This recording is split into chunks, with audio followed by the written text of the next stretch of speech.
தமிழர்களை தவறா பேசியதா எழுந்த குற்றச்சாட்டுக்கு இயக்குனர் சேரன் விளக்கம் அளிச்சிருக்காரு.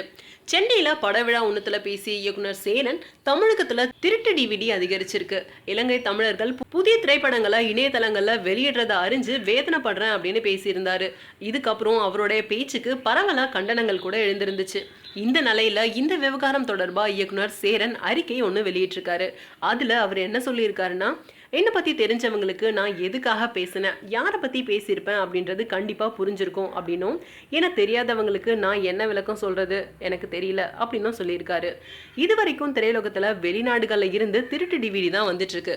ஆன்லைன்ல பதிவேற்றம் செய்யறாங்க அப்படின்னு கதறியப்போ இந்த விமர்சகர்கள்லாம் ஏன் ஒரு வார்த்தை கூட அவங்களையும் அவங்களோட செயல்களையும் கண்டிச்சு அறிக்கை வெளியிடல அப்படின்னும், அப்போ எங்களோட வாழ்க்கை பத்தி அவங்களுக்கு கவலை இல்லையா அப்படின்னும் கேள்வி எழுப்பியிருந்தாரு.